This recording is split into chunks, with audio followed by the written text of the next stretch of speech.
Hola a todos, que Dios les bendiga.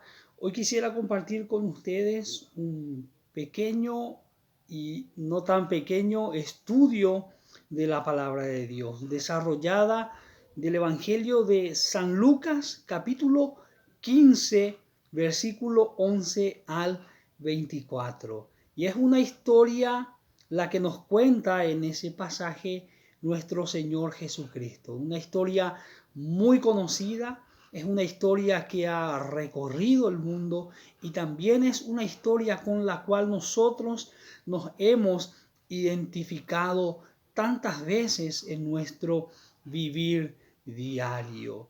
Y en esa parábola o en esa historia narra Jesús que había, o nos narra Jesús que había un hombre que tenía dos hijos.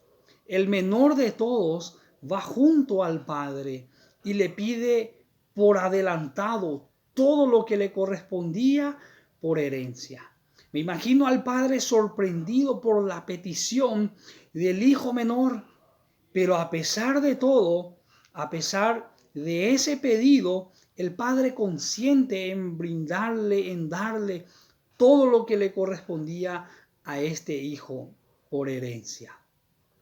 La palabra de Dios nos dice que al recibir la aprobación del padre, este joven o este hijo menor quedó por unos días más para juntar todos sus bienes.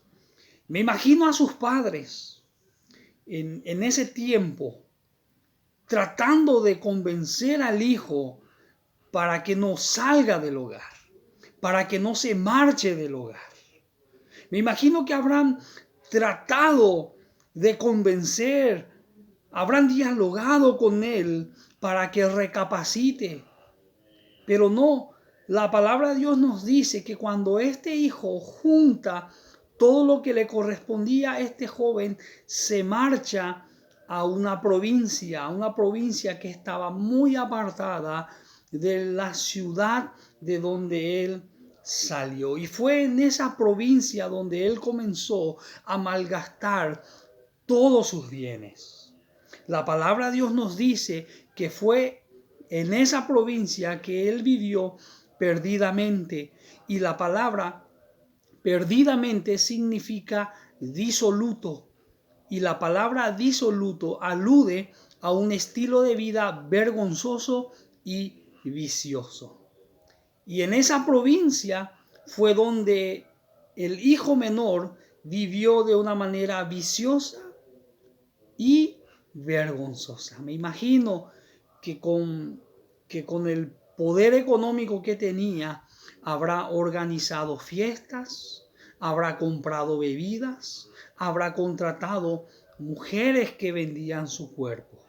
Y fue con esas prácticas u otras prácticas más que desperdició sus bienes, desperdició su vida, desperdició su condición espiritual, viviendo de una manera vergonzosa.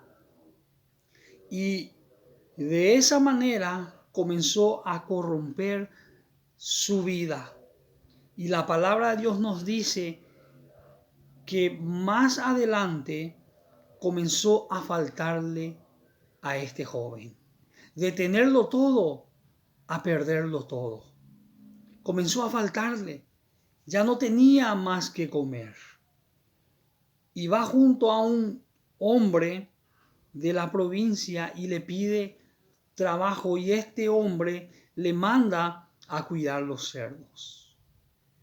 Para un judío, el cuidar a los cerdos, el estar entre los cerdos, era la peor o es la peor degradación que ellos puedan recibir.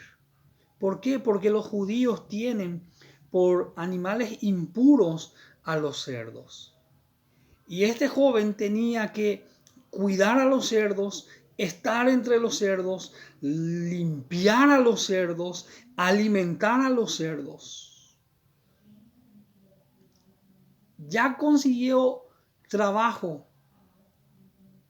Y en el versículo 16 nos dice que comenzó a tener hambre, que era tanta el hambre que este joven tenía, que comenzó a observar a los cerdos lo que ellos estaban comiendo.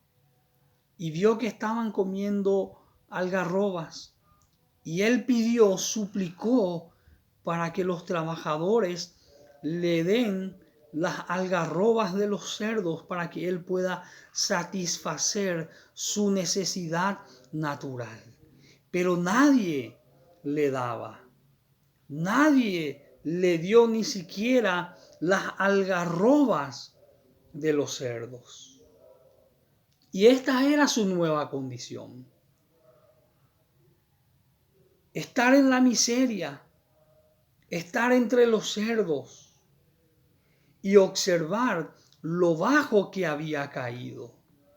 Esto lo hizo reflexionar y pensó, ¿cuántos de los jornaleros en la casa de mi padre tienen abundancia de pan? Y yo aquí perezco hambre.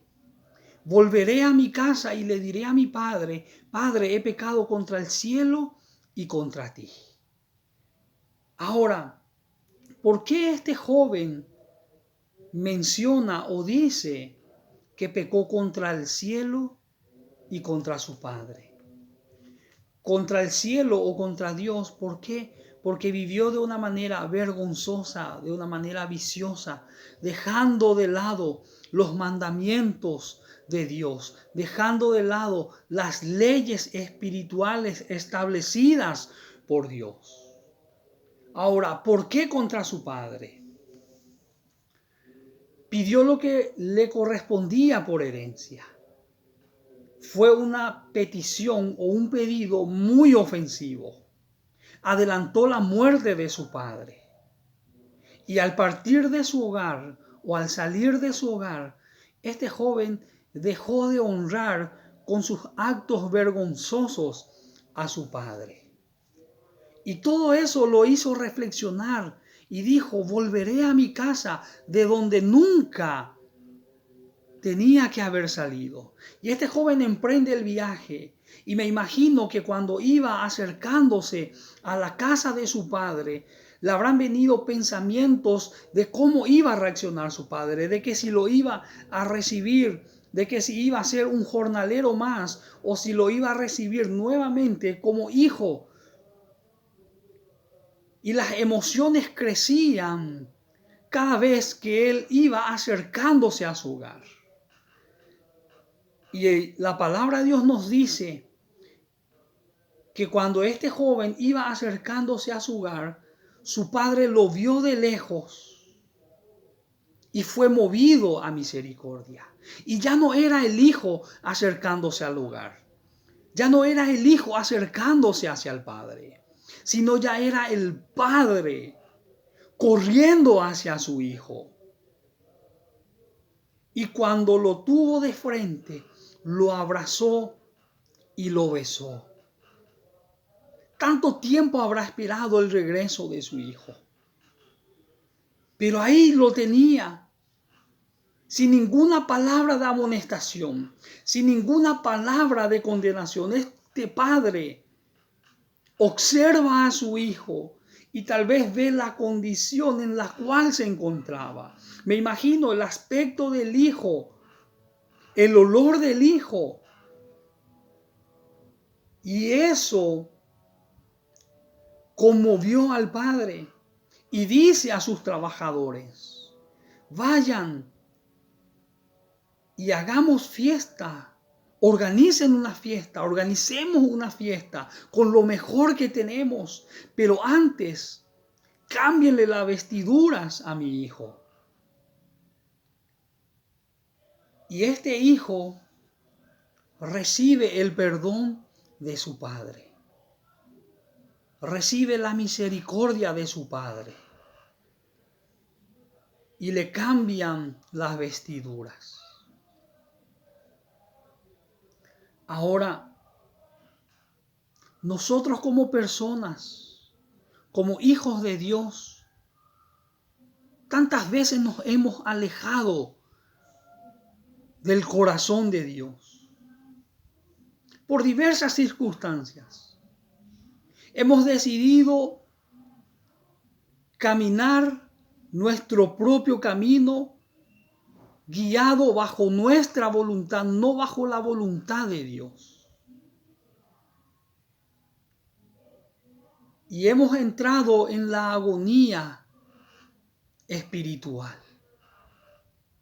Ser un hijo pródigo no solamente se limita cuando dejamos de asistir a la iglesia. Ser un hijo pródigo es dejar de tener vida de intimidad con Dios. Es cuando tomamos nuestras propias decisiones sin antes preguntar a Dios, sin la dirección de su Santo Espíritu. Ser un hijo pródigo es dejar de relacionarnos con Él en el vivir diario. Ser un hijo pródigo es dejar de lado la vida espiritual.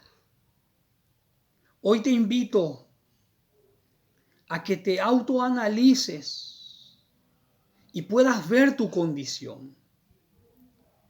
Puedas ver si estás en la condición de pródigo. Y si estás en la condición de hijo pródigo, hoy te invito para que vuelvas a los brazos del Padre. Hoy te invito para que vuelvas al hogar espiritual. Hoy es tiempo que tomes esa decisión. Hoy es el día de que vuelvas en amistad con Dios para que tengas paz. Y te dejo con esta reflexión. Que Dios te bendiga.